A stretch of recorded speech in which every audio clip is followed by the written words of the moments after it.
You need to stay out of matters you don't understand. Vincent Park's voice crackled through Maya Chen's phone, sharp with warning. She stood in the dim hallway of her studio apartment, still wearing her server apron from the evening shift, hand trembling as she gripped the device. Vincent, I just have questions about the papers Mom signed. Questions? His laugh was brittle. Maya, sweetheart, this is complex business law. You serve food. Let the professionals handle it. She ended the call, chest tight with fury. Professional. He said it like a slur, like the 7 years she'd spent at the Jade Garden wiping tables had erased everything she'd been before.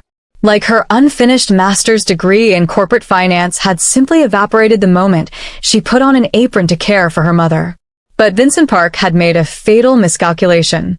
He'd confused invisible with powerless. If you want to see how a waitress takes down a corrupt business manager and a predatory investor, do me a favor right now. Smash that like button, drop a comment telling me if you've ever been underestimated, and subscribe to Broken Empire because we tell stories about people who refuse to stay quiet. Share this video with someone who needs to remember that their current job doesn't define their power. Now, let's watch Maya burn it all down. 48 hours earlier, Maya had been refilling wine glasses at table 12 when the words drifted up to her like smoke. Once Leeway signs Friday, the restaurants are ours. Richard Blackwell, silver-haired and sharp-suited, swirled his Cabernet with satisfaction. Across from him, Vincent leaned forward with eager intensity. 3 locations for a fraction of market value. The medical expenses crushed her. She doesn't even understand what she's signing anymore. Maya's hand steadied on the bottle, through pure force of will. Her mother. They were talking about her mother, Li Wei, who'd built the Jade Garden from a Pike Place market food cart into a Seattle restaurant empire. Li Wei, who was recovering from a stroke in a rehabilitation facility, slowly relearning how to form words, how to hold a fork, how to exist in a body that had betrayed her. Server. Blackwell snapped his fingers without looking up. Another bottle. Maya wanted to pour it over his head. Instead, she smiled. Right away, sir. That night, she called Susan, the bookkeeper who'd worked for her mother for 15 years. Susan, I need copies of any documents Mom signed in the last month. Can you help me? There was a long pause. Maya, honey, Vincent said not to share business papers with anyone. Susan. Maya's voice dropped. Please.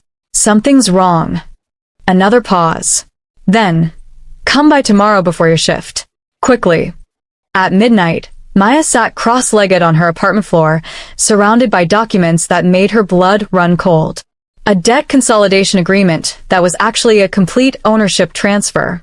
A power of attorney giving Vincent control over all business decisions. Purchase agreements handing Apex Capital, Blackwell's firm, all 3 Jade Garden locations for less than the value of their equipment. Her graduate school training kicked in like muscle memory. She grabbed her old textbooks, cross-referencing requirements for medical power of attorney. Her finger stopped on a critical line, required physician attestation of mental capacity at time of signing. She flipped back to Vincent's power of attorney. No attestation. The document was legally defective. Then she found the kill shot.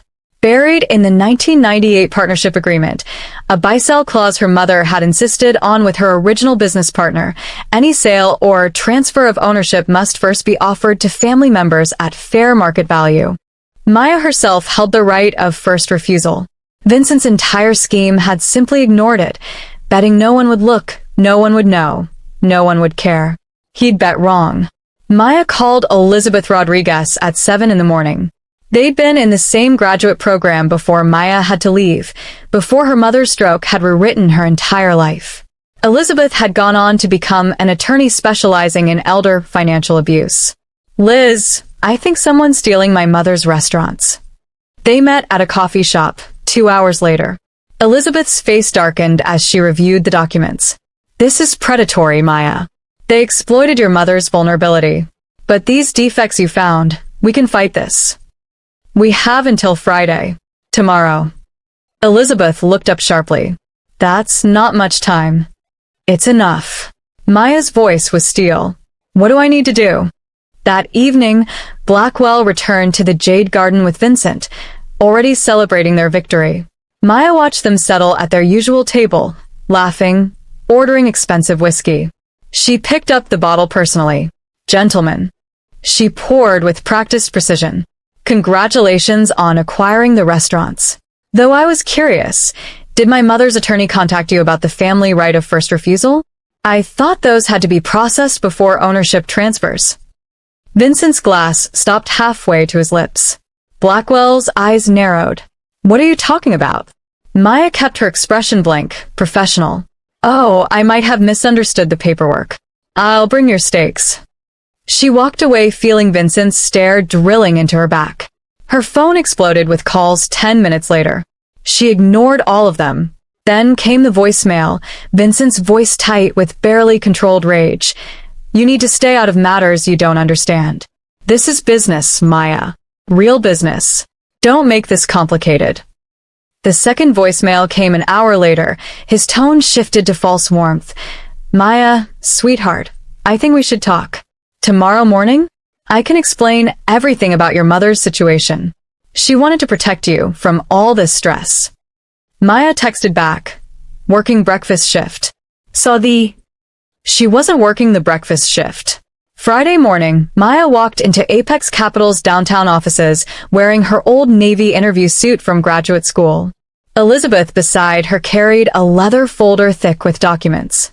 The receptionist looked bewildered. "Do you have an appointment?" "Mr. Blackwell will want to see this," Elizabeth said, handing over a single sheet. "It concerns the Jade Garden transaction." They were shown to a conference room. Blackwell arrived with 3 attorneys. Vincent came last, his face flushed with anger. "Maya, what the hell are you doing?" "Mr. Park, sit down," one of Blackwell's lawyers said coldly. Elizabeth laid it out with devastating precision. The defective power of attorney lacking medical certification. The violated buy-sell agreement. Documentation proving Li Wei's cognitive impairment during signing. And finally, Maya's formal exercise of her right of first refusal, backed by financing from a community development bank that specialized in family business preservation. Additionally, Elizabeth continued, sliding over another folder. Preliminary review suggests Mr. Park has been embezzling from the Jade Garden for approximately 3 years, creating artificial financial distress to justify this sale. Vincent exploded from his chair. "That's insane. You can't prove any of that. She's a waitress, for God's sake. She doesn't understand corporate transactions." The room went silent. Maya leaned forward, her voice quiet but cutting. "I was 2 semesters from my master's in corporate finance at University of Washington, specializing in hostile takeovers and business restructuring. I understand perfectly. You counted on me being invisible. You were wrong." Blackwell's lead attorney turned on Vincent with open contempt. "You represented this as a clean transaction. If there's a pre-existing right of first refusal that wasn't disclosed..." He closed his folder with a snap. "We have a serious problem." Blackwell stood, his face unreadable.